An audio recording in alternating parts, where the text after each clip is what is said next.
အားလုံးပဲမင်္ဂလာပါရှင်ယူယူလေးကချင်း channel ကနေပြန်လည်ကြိုဆိုလိုက်ပါရရှင်ဒီနေ့မှာတော့ဆွေကရာသီစားလေးတစ်မျိုးဖြစ်တဲ့ပေးဥဟင်းကားလေးချက်ပြီးတော့လေပေးဥတုပ်လေးတုပ်စားမယ်ပေါ့နော်ဒီပေးကလေဆွေတို့ဒွယ်ဖက်မှာဆိုလို့ရှိရင်တော့တော်တော်များများအစိမ်းစားကြရပေါ့နော်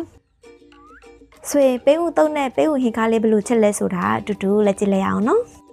ဆေးအနေတော့ပေးကြဦးလားတုပ်ဆော့ဆိုလို့ပေးကြဦးဆောင်းနိုင်ရှင်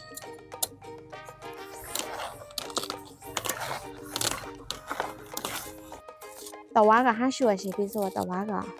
ยี่จะงอหนาละเปิดซ้ำไม่ใช่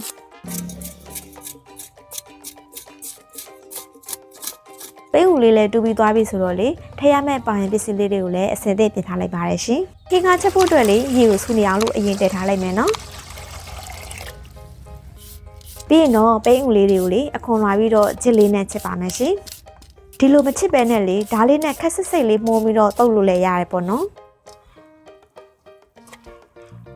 တဲထားတဲ့ဟင်းရလဲစူနေပြီဆိုတော့လေဆွေတို့စိမ့်စားငပိနဲ့စားလေးအနှဲငယ်ထဲမယ်ပြီးရင်တော့အရသာမို့အနှဲငယ်ထဲမယ်နော်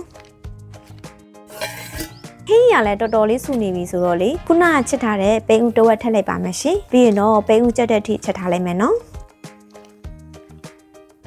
ဒီဟင်းကားတဲ့ကိုလေငါးတို့ပစွန်6တို့ကိုလည်းထည့်လို့ရရပေါ့နော်ဒါဆိုလို့ရှိရင်တော့ဟင်းလေးကပိုလို့တောက်လို့ကောင်းပါတယ်ရှင်ပိန်းဦးလေးတွေလည်းကြက်ပြီဆိုတော့ကြက်သွန်ဖြူနဲ့ငီကိုကောင်းအောင်ထောင်းပြီးတော့ထည့်လိုက်ပါမယ်ရှင်ဒီလောက်ဆိုလို့ရှိရင်တော့ပိတ်ဦးလေးကတော့ကြက်ပြီပေါ့နော်ပိတ်ဦးကြက်ပြီဆိုလို့ရှိရင်လေဒီလိုချွဲလေးနဲ့ဖြစ်လာရပေါ့နော်အနက်လေးမှုအောင်လို့နောက်ဆုံးမှရှောက်ရွက်လေးကိုထည့်လိုက်ပါမယ်ရှင်ပိတ်ဦးဟင်းကားလေးကလေမှုမွှေးလေးနဲ့ချွဲလေးနဲ့နေရပေါ့နော်ပိတ်ဦးဟင်းကားလေးရပြီဆိုတော့ဆွေတို့ပိတ်ဦးတုံးမယ်ပေါ့နော်ပိတ်ဦးတုံးဖို့အတွက်ငနီတူကိုအရင်လှော်ပါမယ်ရှင်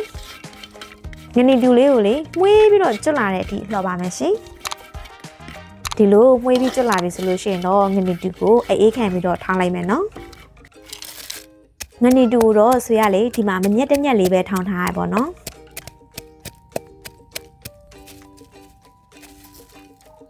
အသုတ်တဲကိုထည့်သုံးမယ်ကြက်သွန်ဖြူနဲ့ငေဦးသီးကိုထောင်းပေးပါမယ်ရှင်အားလုံးညက်ပြီဆိုလို့ရှိရင်တော့ပိတ်ဦးစားသုံးလို့ရပါပြီရှင်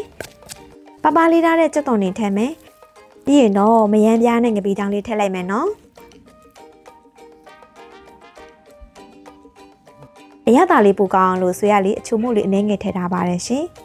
ပြီးရင်တော့အားလုံးကိုတမသွားအောင်လို့နေလိုက်မယ်နော်အရသာလေးအားလုံးနှက်ပြီဆိုလို့ရှိရင်တော့ခုနထောင်းထားတဲ့ငနီထူထည့်မယ်ပြီးလို့ရှိရင်တော့ကြက်သွန်ဖြူနဲ့ငေသီးစိမ်းထောင်းထားတာထည့်ပါမယ်ရှင်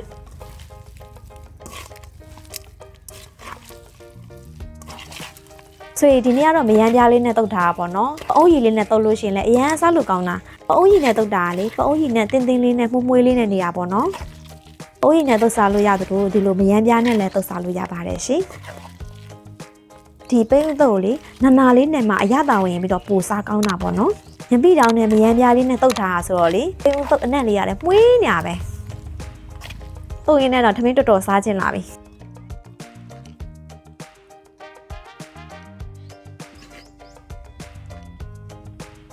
အရသာတွေရပြီဆိုလို့ရှိရင်တော့အပေါ်ကနေပြီးတော့ရှောက်ရွက်လေးဖြူလိုက်မယ်နော်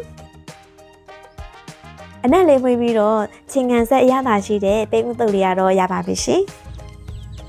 ဒီနေ့ဆိုရတော့အိမ်မှာငါးဦးဟင်းလေးချက်ထားတာပေါ့နော်ပိတ်ဦးဟင်းကချွဲလေးနဲ့ဆိုလို့ရှိရင်လေငချောက်ပုတ်တို့ငါးကင်တို့နဲ့တော်တော်လေးလိုက်တယ်ပေါ့နော်ဆိုဒီနေ့ငါးဦးဟင်းလေးပဲချက်ထားတာဆိုတော့လေငါးဦးဟင်းလေးနဲ့ပဲစားလိုက်ပါမယ်ရှင်ပိတ်ဦးဟင်းကချွဲလေးရလေတော်တော်လေးတော့လို့ကောင်းတယ်ထမင်းစားလိုက်လို့ရှိရင်လေရှလော့နဲ့နေရပါတော့ချင်းငံဆက်ရတာရှိတဲ့ပိတ်ဦးတုပ်လေးရလဲစားလို့ကောင်းပါတယ်ရှင်